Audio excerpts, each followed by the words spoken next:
Bonne journée pirates, j'espère que vous allez bien, moi ça va bien. Alors on est mercredi aujourd'hui, le mercredi c'est jour de formation, un jour de sortie de formation.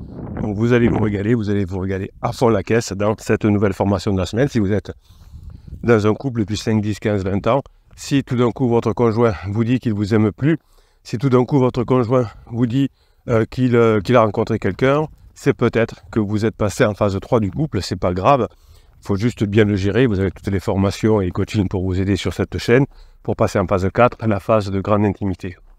Donc n'ayez pas peur dans le sens où petit à petit vous verrez que votre conjoint va forcément sortir d'une crise existentielle. Si dans une crise existentielle, c'est autour de la trentaine, de la quarantaine, c'est souvent le cas.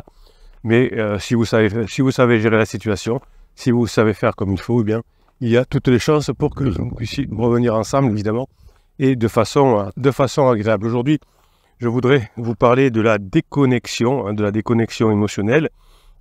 Cette déconnexion émotionnelle qui va faire que peut-être vous allez vous sentir mal à un moment donné, c'est-à-dire que quand votre conjoint a fini sa phase 4, sa phase 2, sa phase de sécurisation, et que vous êtes encore bloqué dans la phase de sécurisation, et bien tout ça fera que vous allez rentrer dans une déconnexion émotionnelle.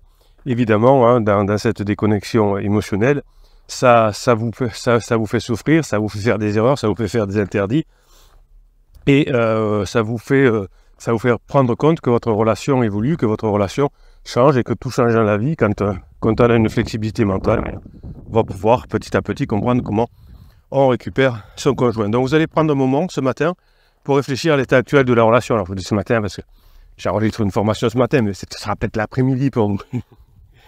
Donc vous allez noter sur une feuille, sur un ordinateur, les aspects positifs et les aspects négatifs de votre couple dans la phase 2. Est-ce que cette phase de sécurisation, vous savez, c'est la phase, si vous êtes un bébé pirate, que vous arrivez sur cette chaîne, là, c'est la phase que l'on traverse après la lune de miel, où on construit son couple, où on élève les enfants, la maison, le travail, etc.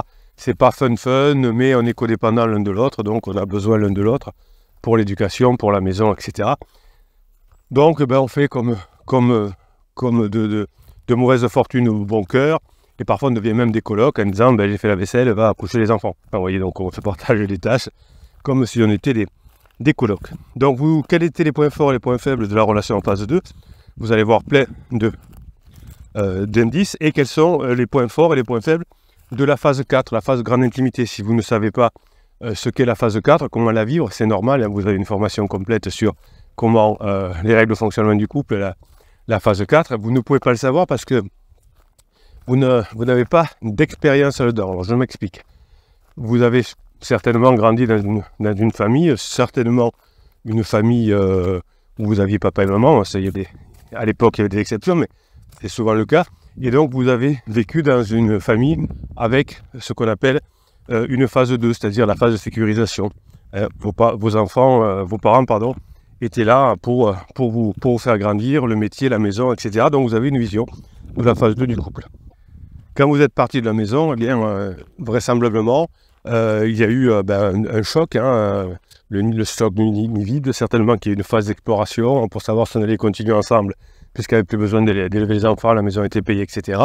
Et puis vos parents sont passés en phase 4, et dans la grande intimité, alors vous ne le voyez pas vraiment parce que vous ne visiez pas au quotidien avec eux, mais si vous réfléchissez un peu, vous dites oui, papa il fait ça, maman il fait ça, puis ils sont contents de se retrouver. Donc ils vivent en phase 4. Évidemment, si vos parents se sont séparés à ce moment-là, dans le syndrome du nid vide, dans la phase 3, et bien évidemment, vous-même, vous ne pouvez pas savoir ce qu'est la phase 4. Et si vous avez vécu dans une famille où les parents s'étaient divorcés et n'avaient pas passé leur phase 3, vous ne pouvez pas savoir non plus ce que c'est cette phase de grande intimité. Donc vous ne savez pas ce que c'est. Donc vous allez l'apprendre et vous allez la mettre en situation. Passer la phase 3 d'exploration, ça prend. Si vous apprenez à passer cette phase, vous pourrez à nouveau vous sentir proche, vous sentir complice. Dans la phase 2, vous aviez des conflits. Alors vous me dites souvent, non, mais on ne se disputait pas avec mon conjoint, mais on se faisait la gueule, par exemple. Ou on n'avait pas des discussions de fond, on n'avait que des discussions sur l'organisation. Donc même s'il y avait des petits conflits, ça ne durait pas très longtemps. Je ne sais pas, c'est toi qui amènes l'enfant à l'école ou c'est moi. Bon voilà, on a un petit conflit, c'est toujours moi, etc. On boude un peu, mais le lendemain, il faut ramener l'enfant à l'école ou il faut faire autre chose. ou on a autre chose à partager, donc on est obligé de faire devant bonne fortune, bon cœur face. Bon, je sais plus l'expression, bonne fortune, bon cœur, je sais plus.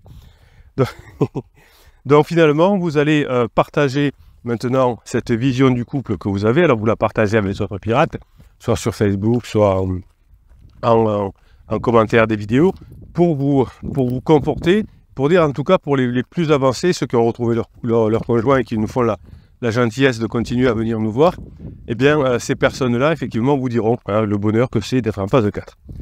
Donc ce que je vais vous demander aussi, c'est d'identifier vos émotions. La déconnexion émotionnelle est liée à une difficulté souvent à exprimer, à reconnaître ses propres émotions.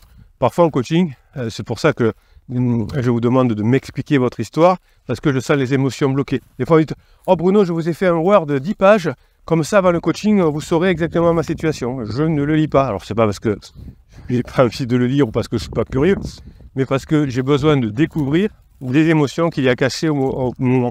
Effectivement, souvent, il y a de la peur, il y a de la colère.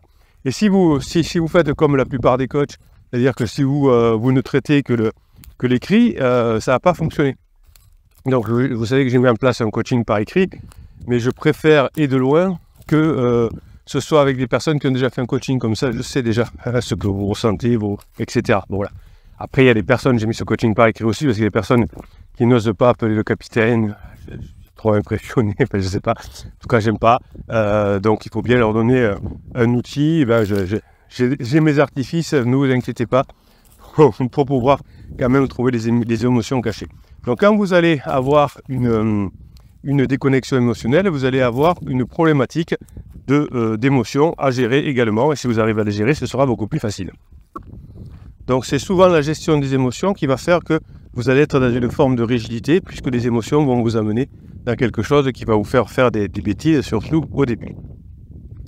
Donc, quand vous n'êtes pas en flexibilité mentale, quand vous êtes en déconnexion émotionnelle avec votre conjoint, vous n'avez pas les mêmes émotions. Votre conjoint, vous l'avez saoulé parce que vous avez commis des erreurs, vous avez voulu essayer de le convaincre, vous le relancez tout le temps. J'étais avec un coaching avec une personne adorable, mais dès que son conjoint partait sur la route, il appelait alors, ça va, j'ai vu que tu étais fatigué, ça.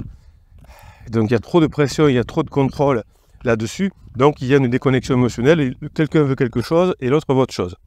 Donc vous allez travailler notamment dans la formation qui s'appelle Gérer ses émotions et ses pensées. C'est une formation double qui dure plus de 5 heures. Cette capacité à identifier, à comprendre et gérer vos émotions, c'est l'un des premiers points pour vous reconnecter émotionnellement avec votre conjoint. Vous pouvez prendre une situation récente qui vous a affecté avec votre conjoint et vous allez essayer de trouver les émotions qui sont liées. Est-ce que vous étiez en colère? Est-ce que vous aviez peur? Est-ce que vous avez de la tristesse? Est-ce que vous avez du dégoût? Et si vous arrivez à faire ça, si vous arrivez à déterminer vos émotions, si vous allez à comprendre vos émotions, vous arriverez à avoir les bonnes actions à mettre en place. Vous allez être déconnecté émotionnellement, ça veut dire que vous ne partagez pas les mêmes émotions. C'est-à-dire qu'on n'est pas une âme sœur, on n'est pas sur la même longueur d'onde comme on dit. Mon conjoint a peur et moi je suis en colère. Moi je suis dans la joie et mon conjoint est triste. Donc le but c'est pas d'aller dans la tristesse, mais de faire remonter avant quoi que ce soit votre conjoint de la tristesse à l'émotion. Et pour ça, à l'émotion positive, c'est-à-dire à la joie. Pour ça, il va falloir que vous appreniez à comprendre quels sont les besoins, et quand les besoins de votre conjoint seront satisfaits, eh bien, il ressentira de la joie, de la surprise. Quand vous êtes un bébé pirate et que vous n'avez pas compris comment répondre aux besoins de votre conjoint, comme vous ne répondez pas aux besoins de votre conjoint, il ressent cette peur, ce dégoût, cette tristesse, cette colère contre vous, puisque vous ne lui faites pas avoir ses propres émotions. Alors, évidemment, vous êtes des pirates maintenant, évidemment, vous êtes différents au fur et à mesure que vous faites des formations, et vous savez gérer vous-même vos émotions. Vous savez, grâce aux formations, transformer des émotions négatives en émotions positives. Je suis en colère contre mon conjoint, et je vais switcher cette émotion en la transformant dans une émotion de joie. Et si vous arrivez à faire ça, vous avez gagné dans votre vie. Parce que dès que vous allez être surpris, vous allez être plein de dopamine, vous allez avoir plein de congés, vous allez avoir plein de motivation, vous allez être lié entre votre préfrontal et vos émotions, et vous allez être une bête de concours, comme on dit. C'est-à-dire que quels que soient vos objectifs dans votre vie, ce n'est pas à moi de les gérer, c'est pas à moi de vous conseiller. Si vous voulez séparer, vous séparez. Si vous voulez vous remettre ensemble, Moi, je vous donne juste par rapport à à vos désirs et votre situation et votre contexte particulier, les meilleures méthodes pour y arriver. Ça, c'est pendant le coaching. Donc, si vous arrivez à changer vos émotions et être dans la joie et dans la surprise, vous allez attirer des personnes vers vous. Des personnes qui sont en colère, qui sont tristes, ils ne nous attirent pas parce que peut-être la personne qui est triste, si c'est un enfant, parce qu'on va aller le conseiller, mais on va aller le voir pour la mauvaise raison, pour le consoler, pas pour monter un projet avec lui ou avec elle. Quelqu'un qui est toujours en colère n'a pas envie de monter un projet avec lui. Alors voilà, il ne connaît pas d'autre solution. Donc vous allez écouter votre corps, vous allez apprendre à écouter votre corps. Lorsque vous êtes anxieux, par exemple, vous pouvez avoir le cœur qui va plus vite, la gorge qui est serrée, les mains moites. Lorsque vous êtes triste, vous pouvez avoir des yeux humides, le visage crispé, le souffle court. Donc quand vous allez vous-même voir chez vous que vous êtes en déconnexion émotionnelle d'émotions positives, eh bien vous allez renforcer un lien avec vos émotions positives. Évidemment, plus vous ferez de neurohypnose, neurohypnose c'est une technique que je vous mets dans chacune des formations, c'est un fichier avec de la musique, des ondes binaurales qui calment votre cerveau à hauteur de 2 Hz et ma voix que vous n'entendez presque pas puisque c'est du subliminal qui rentre directement dans votre inconscient. Tout ça vous permet de changer vos émotions, d'aller dans quelque chose de plus détendu. Donc évidemment, vous allez pouvoir vous reconnecter avec votre conjoint et si vous arrivez à vous reconnecter avec votre conjoint, petit à petit, vous allez revenir ensemble parce que c'est tellement fort, tellement beau cette phase 4 du couple que vous ne pouvez pas en faire l'économie. Et ça, c'est génial. Alors, la déconnexion émotionnelle dans votre couple va venir en raison des changements, de la rupture de cette phase 2 du couple. Et puis, ça peut être finalement, l'un étant en phase 3 et vous êtes resté en phase 2. Donc, vous n'êtes plus vous êtes déconnecté avec votre conjoint. Donc, qu'est-ce que vous allez faire? Vous allez non pas passer en phase 3 et faire n'importe quoi, comme font des bébés pirates, trouver un pansement, etc. Même si c'est mieux que de rester bloqué en phase 2, c'est vrai, vous avez raison, mais vous allez directement aller en phase 4. Et dans la phase 4, vous allez avoir le comportement de la personne en phase 4, et là, vous allez avoir une attraction. Vous allez attirer votre conjoint vers la phase 4, parce qu'elle est magique, cette phase 4. Donc, au lieu d'essayer de le retenir dans la phase 2 qui est un peu pourrie, au lieu de rester avec lui dans la phase 3 bloqué dans un système, eh bien, vous allez dans un purgatoire, vous allez pouvoir passer en phase 4. Les textes sacrés, alors on va parler de la Bible, expliquent ce phénomène de façon métaphorique. L'enfer, le paradis et le purgatoire. Eh bien, vous avez, si on prend la métaphore de la Bible, l'enfer qui est effectivement cette phase 2 qui n'est pas très réjouissante, qui nous fait râler des fois, il faut être très matérialiste, on doit éduquer ses enfants, enfin on doit. Et puis il y a un purgatoire. Soit on arrive, le purgatoire c'est la phase 3, on arrive à purger cette phase 2 pour passer dans le paradis qui est la phase 4. Vous avez la métaphore du traversée du désert où Moïse prend des esclaves et les leur fait traverser le désert et les rend en hommes libres. Donc vous avez toutes ces métaphores qui correspondent aussi à la sagesse grecque, aussi au texte bouddhiste, au texte asiatique également, la philosophie chinoise, etc., qui disent à peu près toutes les mêmes choses avec ces points de passage. Aujourd'hui, vous êtes en crise, votre couple est en crise, la crise, ce n'est pas la fin du couple, comme la crise existentielle n'est pas la fin de la vie, on est bien d'accord, une crise existentielle, enfin, la crise d'adolescence, c'est pas la fin c'est pas parce qu'on va mourir la crise d'adolescence, c'est fait pour passer dans un rôle de bien. La crise de couple, c'est pareil, c'est pas la fin de la crise de couple, c'est pas la fin du couple, c'est la fin de la phase, par exemple, de 2 et qui vous allez passer à la phase de 4. La crise de couple n'est pas la fin du couple, c'est un point de passage, comme la crise d'adolescence, ce n'est pas la fin de la vie, c'est un point de passage, comme la crise de la quarantaine n'est pas la fin de la vie, c'est un point de passage. Une fois qu'on a compris ça, et qu'on apprend à le gérer, évidemment, mieux on le gère, mieux c'est, comme la crise d'adolescence, plus facilement on arrive à passer dans cette phase 4. Vous êtes ensemble depuis 5, 10, 15, 20 ans, votre conjoint vous dit je t'aime plus, ça va plus, etc.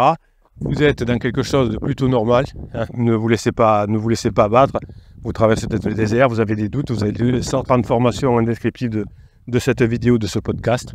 Je vous fais confiance pour récupérer votre conjoint. Je vous fais confiance, si vous en avez la force, d'éviter que vos enfants changent d'une maison sur l'autre toutes les semaines.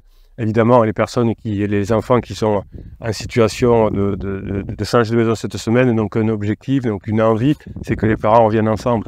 Alors évidemment, si les parents se tapent dessus et tapent sur les enfants, on peut avoir un doute et peut-être que les enfants ne seront pas là-dedans.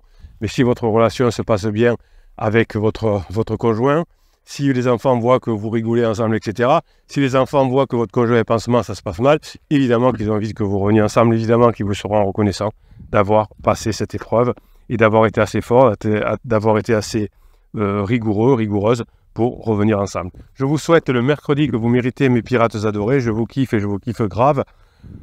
Faites votre choix de formation dans le catalogue et pour le mettre en application, tranquillement, vous demandez conseil aux pirates qui ont déjà fait beaucoup de formations et qui vous aideront à les mettre en place. Passez la journée que vous méritez.